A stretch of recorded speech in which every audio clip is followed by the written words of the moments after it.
Imagine waking up and realizing you lost $3 million last night. Not in some wild business deal, not to a robbery, just clicking buttons on your computer, betting nosebleed stakes against the best players in the world. And the worst part, you don't even remember it. That was Ilari Sahamies' reality. A high-stakes poker player who thought he could outplay just about anyone, except he couldn't because he was drunk. He wasn't alone. Poker has never been just about skill. It's a game of endurance, of surviving the mental and emotional swings that come with risking everything on a single decision. Some players handle it with discipline, others turn to whatever numbs the pressure, booze, drugs, anything to take the edge off. For some, it was just another part of the game. For others, it was the start of a downfall they never saw coming. The high-stakes poker lifestyle is a paradox. On one hand, it's the ultimate grind, 12-hour sessions, endless decision-making, the emotional toll of navigating million-dollar pots. On the other, it's a never-ending party. Vegas nightclubs, comp suites, free-flowing drinks, and after-hours chaos with the kind of people who don't ask too many questions. For some, it's a dream. For others, a trap. The biggest games are often played under neon lights, in casinos designed to make time feel irrelevant. There are no windows, no clocks, just the rhythmic clatter of chips and the occasional groan of a bankroll disappearing in real time. Survival means more than just playing well. It's about endurance, the ability to stay sharp when everyone else is exhausted, to grind while the weak crumble, and that's where things get dangerous.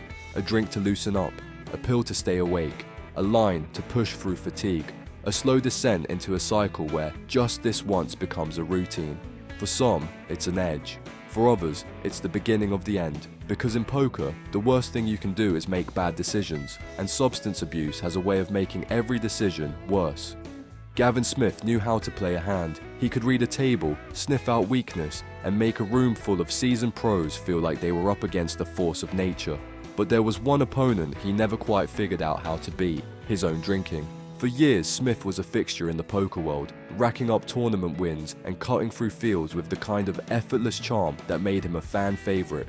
But if you ran into him at a poker table before 2010, there was a good chance he had a drink in his hand, and another waiting, and another after that.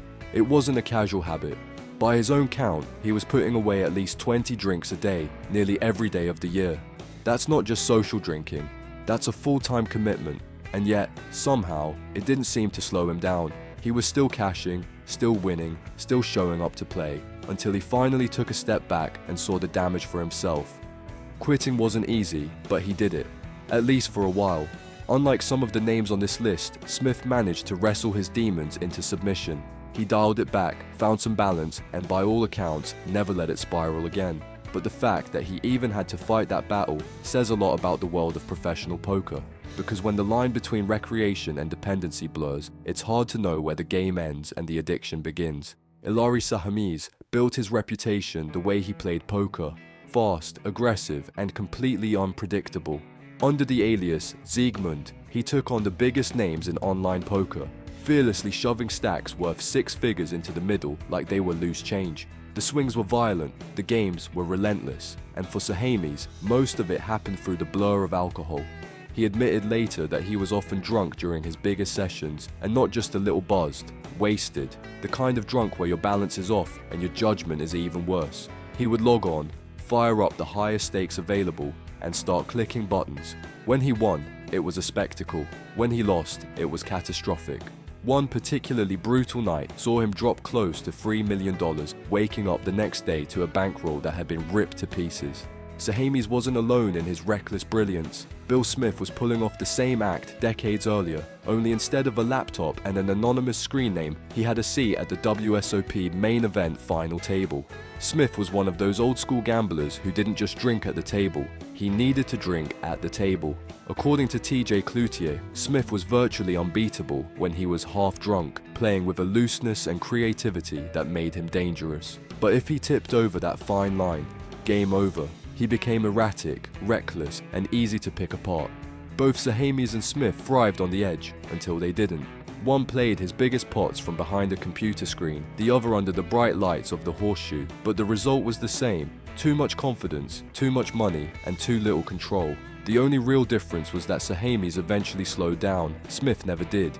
Cloutier built his reputation the old school way, by crushing tournament fields and collecting bracelets like they were souvenirs. He played fearless, disciplined poker with a deep understanding of risk, probability, and bankroll management, and yet somehow, he convinced himself that he could beat craps. For a man who spent a lifetime exploiting small edges, it's almost poetic that his biggest leak was a game designed to be unwinnable.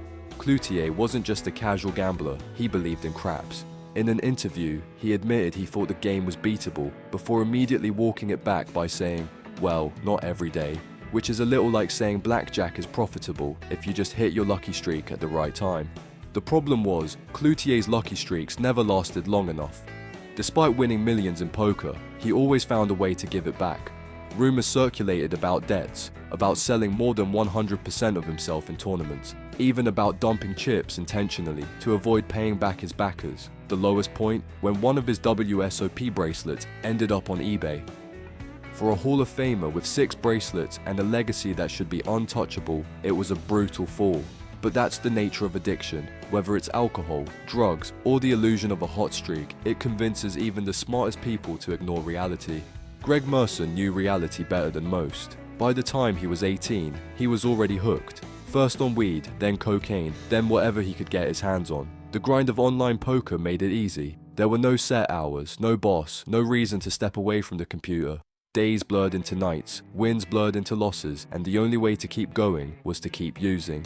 It didn't stop him from crushing. Merson was a high-volume machine, logging more hands in a month than most live pros played in a year. He earned Supernova Elite on PokerStars, a title reserved for the highest volume grinders in the world, all while battling a habit that could have killed his career before it even started.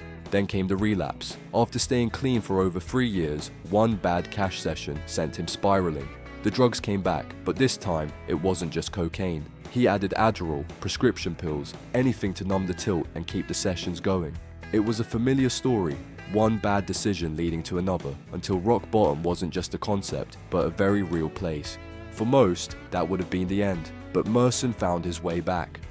In 2012, just a year after getting clean again, he won the World Series of Poker Main Event, banking over $8 million. It was the ultimate redemption arc. The drug-addicted online grinder turned world champion. But poker doesn't forgive easily. Merson was different from the other names on this list. He wasn't using to party, he was using to survive. And that's what makes his story different. Because in this game, everyone's fighting something. Some battle the cards, some battle their opponents, and some, they're just trying to make it through the session. Mike Matusow never did anything halfway. When he played poker, he played big. When he ran his mouth, he ran it loud. And when he got into drugs, he went all in. It started small, one bad final table, one hit of ecstasy. He just wanted to feel better, to shake off the sting of a loss and get back to enjoying the game. It worked, too well. Soon, poker wasn't just about the cards, it was about the high, the adrenaline of a big pot, the rush of a well-timed bluff, and the chemical boost to keep the good times rolling. Then came meth, and cocaine, and the spiral. At the height of his addiction, Matusow wasn't just using, he was dealing, at least in the loosest sense of the word. When a friend asked him to buy 2 ounces of cocaine, he didn't think twice. It turned out that friend was an undercover DEA agent. One moment Matusow was a poker pro, riding the wave of early 2000 success. The next, he was facing a 10-year prison sentence for felony possession with intent to sell. Luck for once was on his side. He struck a deal, pleaded guilty, and served just 6 months. A long enough stretch to make him reconsider everything, but not so long that it erased his career. He got clean. He played poker again. He even won another bracelet. But something had changed. He was still Mike, still loud, still fiery, but the magic wasn't quite the same. The big wins became less frequent, the deep runs fewer and farther between. And while he cleaned up his life, the game had already started moving on. Scotty Nguyen was never one to blend into the background. The hair, the gold chains, the catchphrases, it was all part of the package. If poker had rock stars, Scotty was one of them. And like any good rock star, he had his share of vices. For years, the whispers followed him. The drinking, the partying, the nights that went too long, and the mornings that came too soon. But it was all just part of the act, until it wasn't. The 2008 WSOP $50,000 horse event should have been a crowning moment. The biggest buy-in event of the series, a field stacked with legends and Scotty on top. But no one remembers the victory. They remember the train wreck. He was drunk, visibly, undeniably, aggressively drunk, snapping at the table, berating players, making a spectacle of himself. The poker world watched as a former main event champion trashed his own legacy in real time. The backlash was immediate. This wasn't the lovable Scotty, the smiling, wisecracking showman. This was something uglier. He issued an apology, but the damage was done. The invites slowed down. The big games got tougher to get into. The sponsorships dried up. Unlike some on this list, Scotty was never fully swallowed by addiction, but his reputation was. His drinking didn't take his career, it just took the shine off of it, and in poker, sometimes that's enough. Dan Bilzerian has built an empire on excess. The guns, the yachts, the women, it's all part of the brand, and at the center of it, there's always been poker, or at least that's the story he tells. What he leaves out is how close that lifestyle came to killing him. By the age of 25, Bilzerian had already suffered 3 heart attacks, not from some freak genetic condition or a medical anomaly, just a combination of cocaine, ecstasy, and 2 Viagra in one night. He was the human equivalent of a high-stakes punt, reckless, overconfident, and somehow still surviving. Bilzerian likes to sell the idea that he made his fortune in poker. The reality? He played a few high-stakes private games with billionaires who barely knew what they were doing. His real skill wasn't in crushing poker tables, it was in selling the fantasy of the poker lifestyle to people who wanted to believe it. For some, he's the ultimate example of what's possible with poker money. For others, he's a cautionary tale of what happens when you stop playing the game and start letting the game play you. Either way, one thing's clear. If poker gave Bilzerian his fame, drugs and excess nearly took it all away. If you ever find yourself questioning whether alcohol has too much influence in poker, consider this. A man once got so drunk, he lost the bet and legally changed his name to Full Metal Havoc. More sexy and intelligent than Spock and all the superheroes combined with Frost Nova. That wasn't a joke, that was his real, government-issued name. A poker bet gone too far, possibly. A drunken dare, almost certainly. Either way, it stands as one of the most absurd consequences of letting alcohol and gambling mix. Most players just lose their buy-in when they drink too much. This guy lost his identity.